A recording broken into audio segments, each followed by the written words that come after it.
Hello all, welcome to part 31 of the Wireless LAN Security Mega Primer.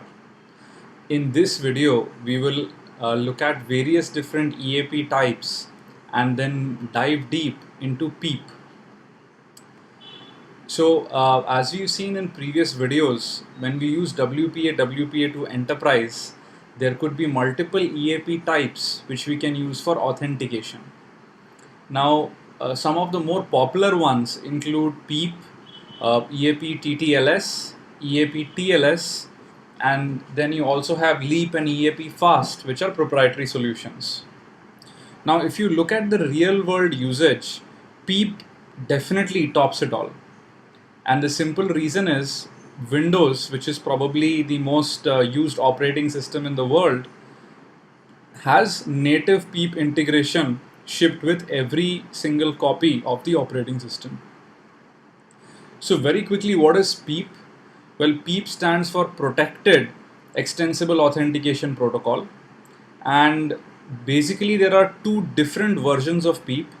The first one is called PEEP v0, which actually uses EAP MSCHAP v2 as the actual authentication protocol within the TLS tunnel which is created in PEEP version 0. Now, the interesting thing is that PEEP version 0 has native support in Windows by default, and this is what has really contributed to its popularity. And many network administrators, when you tell them, well, PEEP, they actually mean PEEP version 0, which goes ahead and uses MSCHAP v2. Now, there is another version of PEEP also available, which is PEEP v1, which uses EAP GTC or generic tokens. Now, this is not as popular as the MSCHAP v2 one with native integration in Windows. There are other, I would say, types as well which are available. Basically, the inner authentication protocol could even be EAP SIM. Now, the typical way PEEP provides security is by using server-side certificates with which the server authenticates itself to the client. There is also a version of PEEP created by Microsoft called PEEP EAP TLS, which also goes ahead and mandates the use of client-side certificates or smart card. However, this remains a proprietary solution and is not as popular as the PEEP v0 using MSCHAP v2. So very quick breakdown of PEEP. Now when we do the actual experiment, you would see all the packets flying back and forth. And to be honest, most of the different EAP types is more of encryption rather than wireless security, where you would have to be familiar with how PKI works, how the certificate negotiation happens and things like that. I would probably plan to take that up separately in a session where we would look at SSL and many of these certificate-oriented authentication and encryption-based protocols. Anyway, but very broadly, what happens is that before the client sends any of its credentials using MSCHAP v2, a TLS tunnel is created. Now, this is an end-to-end tunnel between the Radius server and the client, facilitated via the access point, which ensures that everything going between them is encrypted. Now, within this encrypted tunnel, MSCHAP v2 is actually used as the protocol to authenticate the user on the wireless client to the Radius server. If this succeeds, then the Radius server goes ahead and sends an EAP success to the access point, which in turn relays that to the client. And post that, you have the key negotiation, which happens using the original WPA stuff, which we've visited in previous videos, right? So we'll come to the weaknesses, etc. when we do the actual demo. The other EAP type, which is very popular, is EAP TTLS. And from a security standpoint, this is practically as good as PEEP. This is more of an open standard, and hence slowly the industry is moving towards adoption of EAP TTLS. The point to note here is EAP TTLS optionally allows even the client to use a certificate to validate itself to the server. This is an actual increase in security, because even if a hacker or an attacker would find the credentials of the client which it uses to log on to the network, then still he would not be able to actually break into the wireless network till the time he does not possess the certificate which the client has. Now, the only issue is there is no native support available for Windows. You could, of course, use third party utilities to use EAP TTLS on Windows. However, OS X actually provides a native support. There are two versions, V0 and V1.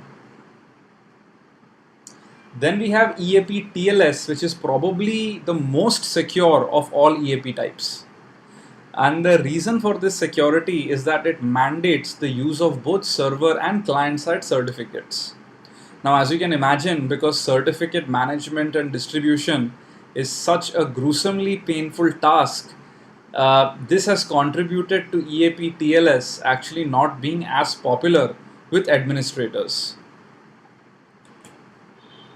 Now, in a typical EAP TLS, what happens is, please note that all of these images which is there, the source is layer3.wordpress.com. I haven't created it, just found them with Google image search. So all credits goes to the blog down there, which you can even visit.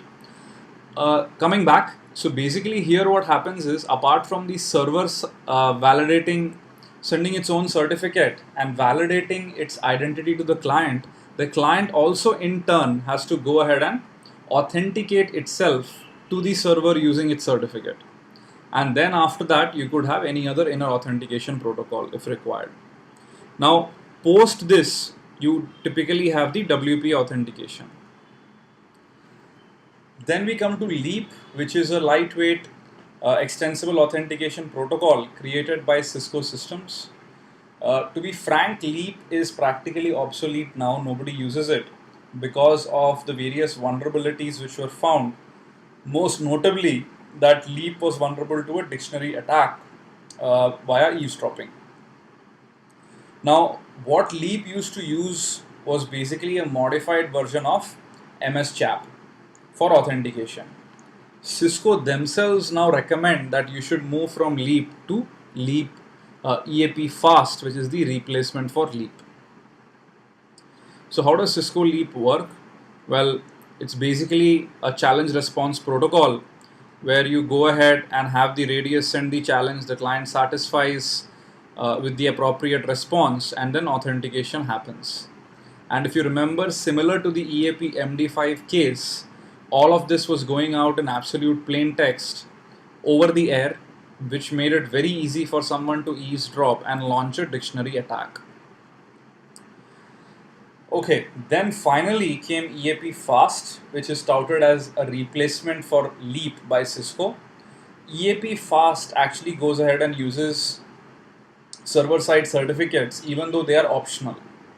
Now, the way EAP Fast provides the security is by using something called PAC, which is nothing but Protected Access Credential, to create the initial TLS tunnel. Now, this provisioning of the PAC can either be manual or can happen automatically. And once the PAC is available with the client, it can create a TLS tunnel inside which other inner authentication protocols can be used and authentication can happen. It's important to note that automatic PAC provisioning is vulnerable to, as susceptible to an interception attack, and at the very same time, like what we saw for EAP MD5, it is very simple for an attacker to create a honeypot to lure a client to connect to it and to force it to update to a new PAC. And once the client tries to authenticate using probably MS-CHAP v2 or something similar, inside the TLS tunnel created with the forged PAC or the spoofed PAC sent by the attacker's honeypot, then once again the old brute force attacks still come into picture. Okay, concluding, this is how using the PAC a TLS tunnel would be created, and then after that some inner authentication protocol would be used to exchange the credential data and authenticate the client, right? And then On success, basically, a session key would be derived and traffic would go about. So now let's get back. So we've looked at a lot of different EAP types. Frankly, there are tons of more EAP types. And this is where what we will do is we will concentrate on the most important one, which is PEEP, and look at how PEEP can be compromised because of various configuration issues. Now in this video, we will just look at how to set up PEEP, authenticate our client to the Radius server via the access point, and that's about it, right? And in the next video, we will look at how we can actually attack a PEEP installation. As far as the other EAP types are concerned, I really do not see much of a reason to take up every single EAP type because most of the attacks are pretty common to many of them.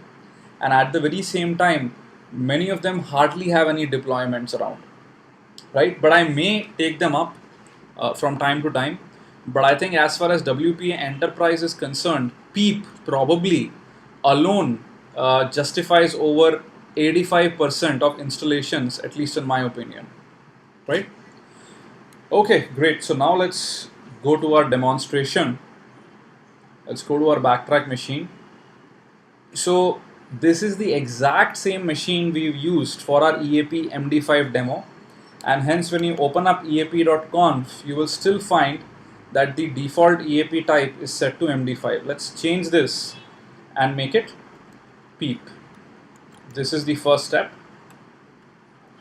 If all of this is confusing, please go back to the previous videos about how to set up EAP MD5 and do the demo. That will clear things up. Then what we'll do right now is start the Radius server with PEEP as the preferred configuration. Now what we'll do is let's go back to our wireless client and let's go ahead and create a new profile to connect to this network. So we'll just wait for a second and we'll go to advanced 802.1x and let me go ahead and create a new profile. And what we can actually do is add a new profile called PEEP demo, right? And within this we'll say prompt for username and password, and our preferred method would be PEEP. Now here there is something interesting. If you remember, in the very first packets which goes out, we actually have the identity, which was security tube or whatever we were using, going out in plain text. Here we can set up something where the outer identity and the inner identity within the TLS tunnel would be different. So this could just be some arbitrary name which probably doesn't even exist in the network. So let's say you can just use Pond, and the wireless network you would probably want to use this with would be security tube, right? So we'll continue with that. Also what we'll do is we'll remove our previous one which I had created, security tube, WPA Enterprise, and only PEEP is there, right? So let's go ahead, click OK on this, apply, and now let's connect to our network. So you would notice immediately it goes ahead and asks for a username and password. So we'll go ahead and give it what we'd created, security tube demo 12345, and we are connecting.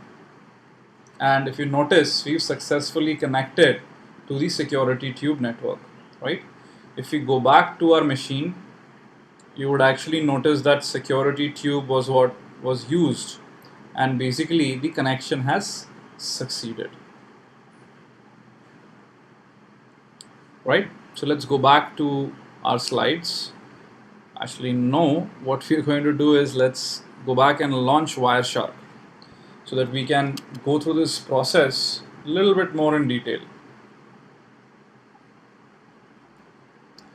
And what we're going to do is we're going to sniff on the ETH1 interface, which is where all the packets are coming through between the access point and the Radius server. And we are also going to go ahead and create our little wireless interface. I've just plugged my card in.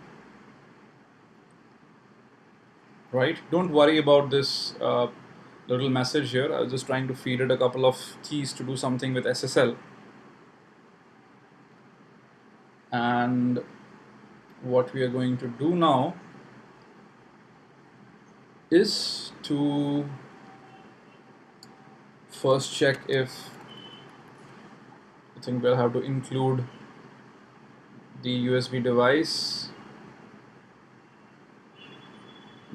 Momentarily, we should probably see this inside our VM. This is a good sign, because if there is a wait, it actually means the interface is just about to come up.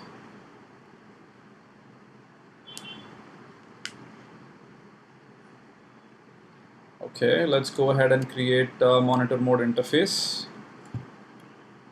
Oops.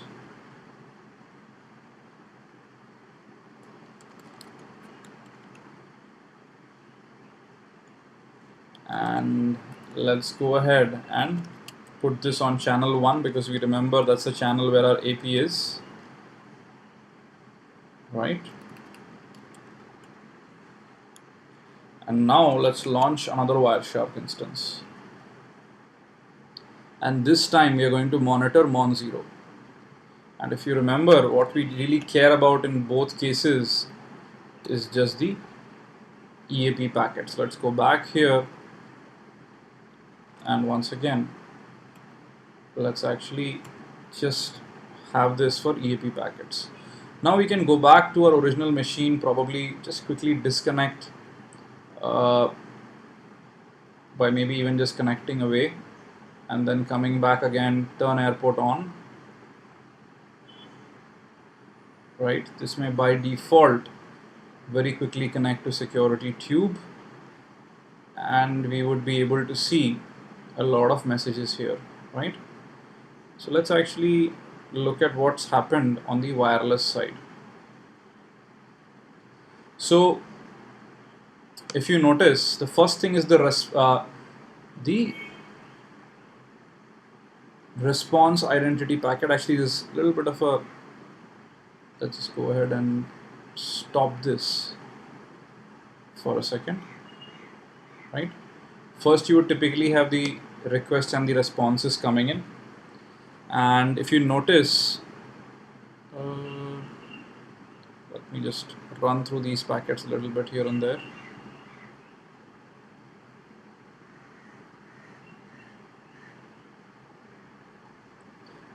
Okay, I think it may be a good idea to just restart this process very quickly by first bringing the interface down.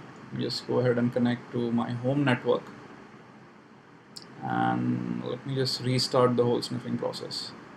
Getting a clean trace in wireless is a pain. Is a big pain, right? Okay, and let's go to ETH1 and just do the same here as well. Now let's go back to our machine, generate a clean trace.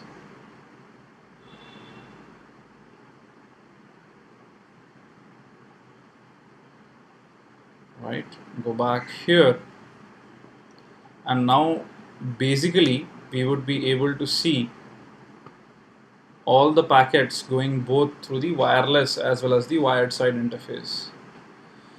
Right, now probably it's not worthwhile going through each and every single packet, right? So what we are really concerned about is, if you notice, some packets also seem to be missing here and there, but the whole idea is that first basically the TLS tunnel would be created, and then after that there would be data which should be going from the client to the Radius server through this TLS tunnel, and this would actually contain all the credentials and things like that which are going, and finally after authentication succeeds, the access point sends a EAP success. Now on the other side, what we would basically have is a set of Radius packets, inside which we have all the data sent by the client encapsulated. So fine, most of the data which is useful to us here, right? And this is how all the data goes through. And if you remember the previous videos, finally it sends a radius accept message to the access point, which in turn now knows that authentication has succeeded, and then it sends an EAP success message to the client. And after that we would have a lot of other things, which is sending the data across and things like that, which if we just go ahead and clear the whole filter, you would notice that after that we have all the key management packets which are going through, right? If you remember the whole handshake and things like that, right? Some packets seem to be missing from the trace, but you get the idea. So I think this was a very simple demonstration of how to probably get started with PEEP. I'm not going into each and every packet because, as I said, then it's more to do with how certificates work and what is PKI and how the public key certificate, blah blah blah, etc., can be used to create the TLS and whatnot. And this is beyond the scope. Probably what you would require more is a crypto mega primer on certificates and how they are used in various circumstances.